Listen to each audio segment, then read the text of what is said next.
Hello everyone and welcome back to Curious Kellen. Today I have some pretty exciting news about the results on my ACT test. Now I made a video not too long ago about me taking the final practice test that I took before I took this actual ACT test.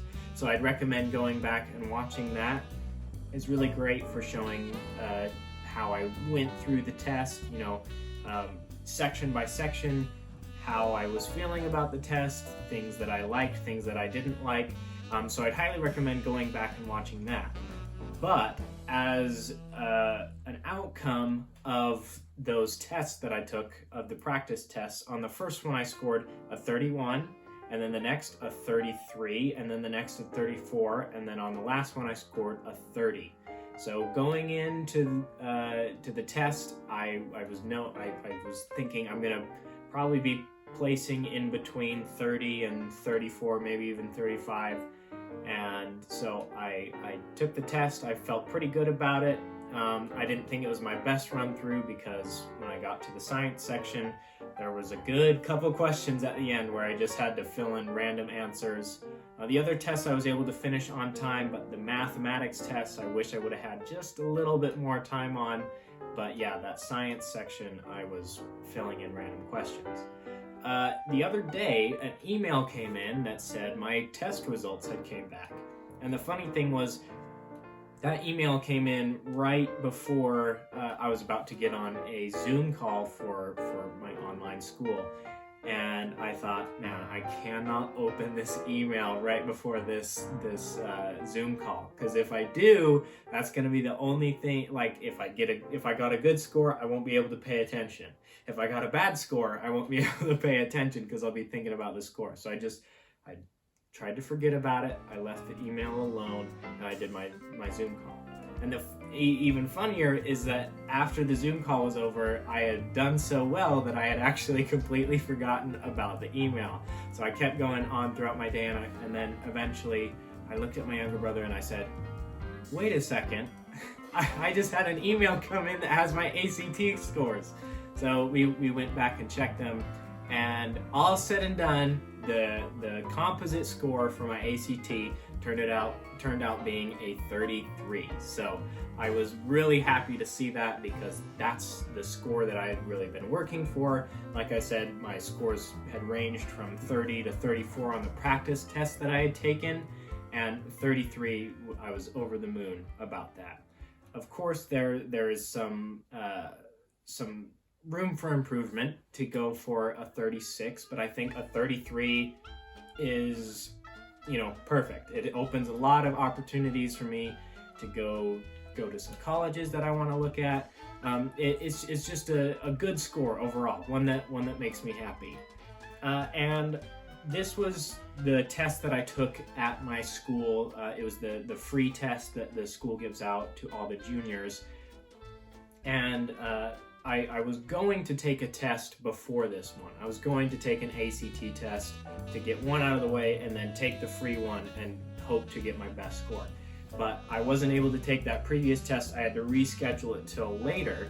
So I actually have another opportunity to get another test. So this next one will be the ACT with writing. This other one that I took didn't have the writing portion. So this next one's going to be ACT with writing. So I'm going to do some more practice to get up to that, get those last couple points. Try to shoot for a 36, of course, but even like a 35 or a 34 would be great. But like I said, 33 is really, it's what I worked for. It's what I put all the energy in for to try and get that score. So I'm pretty happy with that. Now, a couple takeaways from taking the test. Just as general advice, like I said, go back and watch that other video where I go through and take the practice test, because a lot of what I said in that video is pertinent to what I did on the test. So if you're looking for strategies and techniques, I would recommend going there. But I think generally what you're looking at is to make sure that you do a lot of practice tests before you take the actual test. I think that is the number one takeaway, is take, at least one, hopefully more than that, but at least one practice test before you just go in and take it, because I think a lot of people think, oh, well, I'll just go in and take it, see how it goes. Well, might as well just get that first one out of the way before you actually have, your score on the line. So I would highly recommend going back and before the test actually comes around, taking a couple practice tests. I took 4 before I took this one, and I'm going to take more before I take the next one. So I would highly recommend taking practice tests. That way you can get your timing down, you can understand how the test actually works. The format of the test and the format of the questions as well, I think, is really important. My actual sub-scores for each of the sections that I performed on, my highest was English, I got a 34, and then math, 33, reading, I got a 33 as well, and then science, I got a 30. As I said, I was filling out random questions at the end, so that makes sense.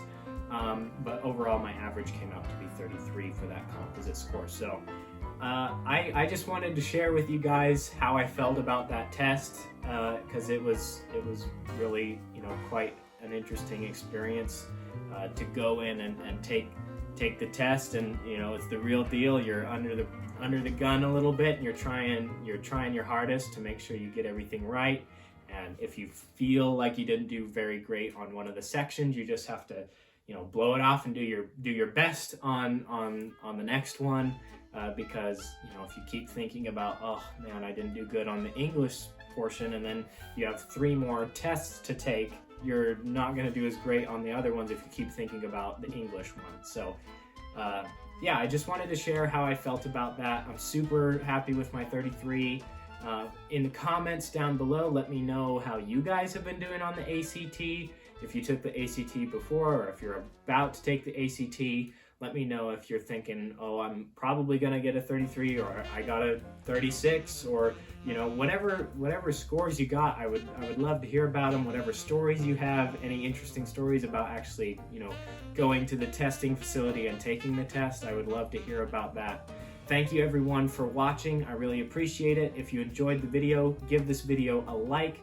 And of course, if you want to keep learning interesting and new things, go ahead and subscribe. Stay curious, everyone, and I will see you in the next video.